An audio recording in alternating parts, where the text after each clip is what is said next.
Eu não quero nem pretendo, e seria não apenas uma pretensão absurda, mas uma ousadia infantil, convencer vocês da importância da teoria de Marx. Não é? Para mim, todo mundo é cabeça feita. E eu sou um publicista marxista, mas eu escolho o lugar de fazer propaganda. Este não é o lugar. Eu quero apenas que vocês compreendam como é que eu vejo a teoria do Marx. Se isso é bom ou se é mal, se vocês estão de acordo ou não. Então esse é problema de vocês e eu não tenho nada a ver com isso. Se vocês me entenderem isso aqui, valeu a pena as horas que eu estou castigando vocês sentados aí, calados nesse ambiente. Né? Essas cadeiras não são propriamente poltrona de sala de estar, e muito menos. Né? A vida social é muito mais ampla, muito mais complexa que as condições materiais que a propiciam. Marx está cansado de saber disso. Não precisa de aulas de antropologia moderna. A vida social, a vida da sociedade burguesa é extremamente diferenciada, desenvolvida, complexa.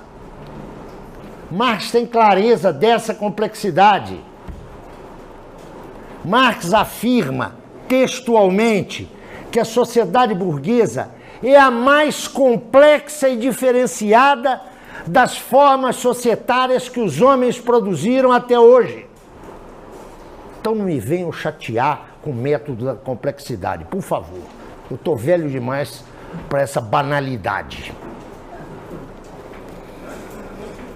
Mas Marx tem, inicialmente como pressuposto e depois como princípio de análise, que eu só posso compreender a vida social, atenção, a vida social, essa que é riquíssima, diferenciada, complexa, que envolve da formação para o trabalho ao uso do lazer, que envolve a constituição dos imaginários, que envolve as expressões estéticas, que envolve organização e desorganização de família, que envolve a produção de sensualidades.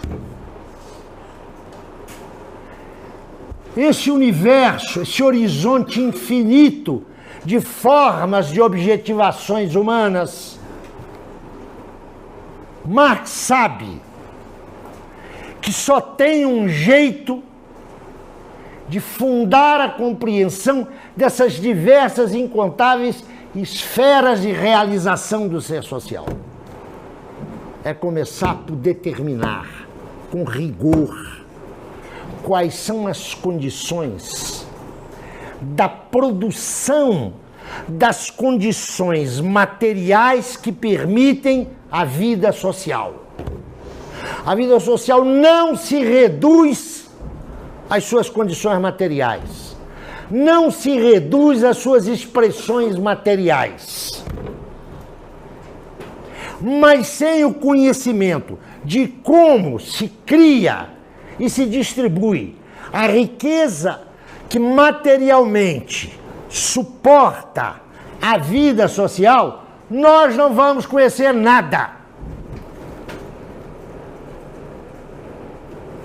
É por isso que Marx vai fazer a análise daquele nível da vida social, ou vai se dedicar à análise daquele nível da vida social, que é a condição de todos os outros níveis. É a condição, atenção, não é a determinação. O que Marx está querendo dizer é o seguinte, querido, você pode ser um especialista em sociologia da família, você pode estudar exaustivamente a família, mas se você não sabe como é que se gestam as condições materiais da sua constituição e reprodução, você não vai saber nada sobre a sociedade. Dá para entender qual que é a chave heurística de Marx? Por que ele foi fazer a crítica da economia política? Ele foi lá no Smith, no Ricardo e não só. O que esses caras descobriram? Isso aí eu vou incorporar. Mas eu vou incorporar sem a valoração deles. Eu preciso fazer essa crítica. Agora, para que eu quero isso? Porque a economia política me dá o conhecimento da sociedade burguesa? Não! É a crítica da economia política que vai me dar as condições para o conhecimento da sociedade burguesa. E é por isso que em qualquer curso de ciências sociais, onde não haja uma formação mínima em economia política, o que vem na frente é blá, blá, blá. Até a revisão dos anos 90 no serviço social, os meninos estudavam teorias das políticas sociais sem saber quem é que paga. Isso é lá para a economia. Não quero cometer injustiça. Se eu estiver errado, me corrijam. Mas a discussão do fundo público tem no máximo 15 anos entre nós. E teve, aliás, nesta universidade aqui, num momento, eu diria, inaugural. É muito pouco que ainda nós temos estudado, e atenção. Há discussões de política social no Brasil desde os anos 80 e ninguém me responde quem paga o almoço.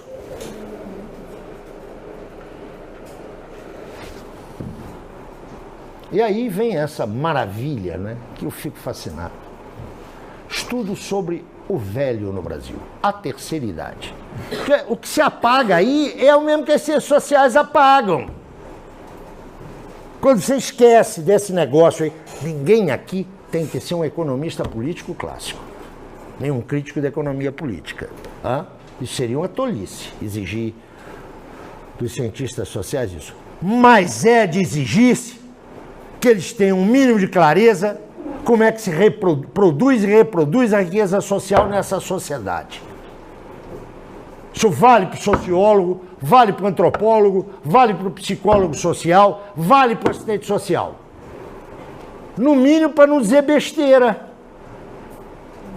Isso aí não garante a ninguém dizer verdade, mas reduz a quantidade de besteira que está escrita e repetida, né? E é o dia a dia da formação acadêmica,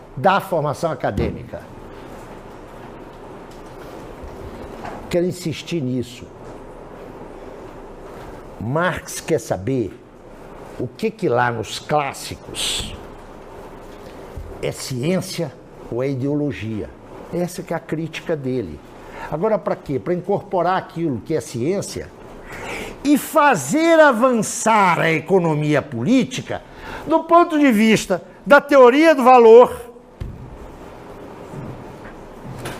e do ponto de vista da análise da produção. Marx não funda uma nova economia. O que ele funda é a crítica da economia política, que é a prossecução da pesquisa da economia política a partir daquilo que foram as grandes descobertas da economia política. Estou olhando para a cara de vocês e estou preocupadíssimo em saber se eu estou me fazendo entender. O que eu estou querendo dizer aqui, querido, sabe o que é? Marx não é sociólogo, Marx não é antropólogo, Marx não é historiador, Marx não é filósofo. Marx procura uma nova inteligibilidade do social. E para isso, ele mobiliza fundamentos filosóficos e conhecimentos que hoje estão não apenas espalhados, mas estão mistificados nas ciências sociais, que não podem fazer essa síntese, porque tem um limite de classe, não podem falar na exploração. Mesmo as correntes mais avançadas das ciências sociais, penso aqui no Brasil, no professor Florestan Fernandes e alguns de seus alunos, no Ottaviani, e há mais outros.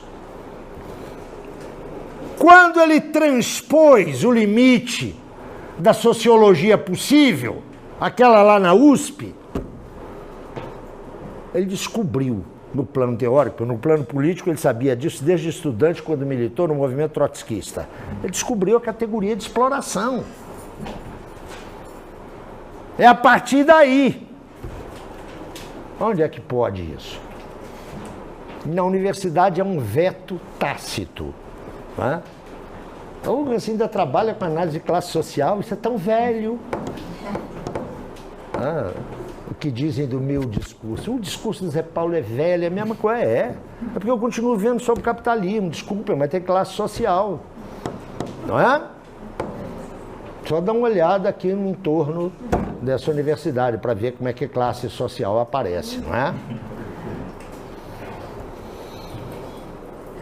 Que Marx faz a crítica da economia política. E, portanto, ele aborda temáticas que estão hoje na antropologia, que estão hoje na sociologia, que estão hoje na ciência política, mas ele não é nada disso. Se vocês quiserem tratá-lo assim, vocês estão cometendo um anacronismo. Vocês estão querendo enfiar goela abaixo de Marx uma divisão de saber que não é a dele. E que ele repudiava, diga-se de passagem. Aí vocês dirão, mas os marxistas, claro, isso aconteceu com os marxistas também.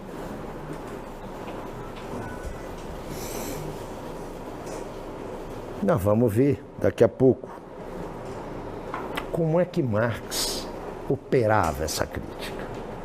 Mas como eu ainda tenho 5 minutos antes das 4h30, eu queria aproveitar para já colocar uma questão imediata. Imaginemos que vocês admitam comigo que a teoria social marxiana é muito coerente do ponto de vista textual, dos seus pressupostos, dos seus desenvolvimentos e até das suas conclusões. Mas qual a garantia que nós temos de que ela é verdadeira? Eu posso ter um discurso completamente louco, completamente autista, mas que seja coerente, que não é verdadeiro. Primeira pergunta, Zé Paulo, vocês marxistas são tão antigos, trabalham com a noção de verdade? Trabalhamos sim. Nós não achamos que cada um tem as suas verdades como propriedade privada. Se for assim, registra ali no cartório, né? Essa conversa de as minhas verdades, ninguém tem propriedade da verdade. Assim como liberdade não é algo evanescente, é a possibilidade de escolher entre alternativas concretas. A verdade não é uma discussão habermasianamente racional. Não deriva do consenso dos especialistas. Há um critério para a verdade. O critério da verdade é a prática social. Não é a prática. Não me venham com papo de assistente social, o critério é a prática. Não.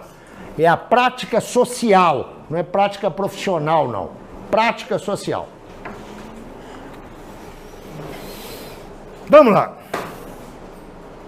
O que substantivamente nos diz a teoria social do senhor Karl Marx? Ela nos diz muita coisa. Eu vou reduzir em 4 formulações. Primeiro, ela nos diz o seguinte: o modo de produção capitalista é o mais dinâmico dos modos de produção que a humanidade alcançou até hoje. Mas ele tem a sua dinâmica marcada necessariamente, sublinho isso necessariamente, por crises. Não tem capitalismo sem crise. A crise não é uma doença que de vez em quando, por culpa de uma presidente da República, acomete um doente. Não. A crise é um elemento constitutivo da dinâmica capitalista. Não existe capitalismo sem crise. Capitalismo é crise. Ponto. Isso é verdade ou é uma criação ideológica? Uma fantasia do Sr. Karl Marx? Deem uma olhada no desenvolvimento dessa sociedade de 1825 a abril de 2016. A crise é parte constitutiva da dinâmica do capitalismo. Segundo a afirmação desse senhor Karl Marx, desenvolvimento capitalista implica necessariamente concentração e centralização de capital. Ele não conheceu o fenômeno do capitalismo monopolista, mas já deixou isso claro. O que nós assistimos na globalização? Para ficar com o fenômeno mais recente de concentração e centralização. Queridos, vocês sabem quantas empresas produziam veículos automotores, carros e caminhões na Europa em 1980? Sabem quantas? 37. Sabe quantas são hoje? 7. Vocês têm algum amigo que fabrique aviões de grande porte? Vocês conhecem alguém? Que coisa engraçada. Você tem nenhum amigo que é sócio, não? Não, não tem. Tem 2 grandes grupos no mundo, 2 que produzem os aviões, mas que contam na aviação. Ah, não é esse jatinho aí da Embraer, não. É o consórcio Airbus na Europa e a Boeing nos Estados Unidos. Ponto.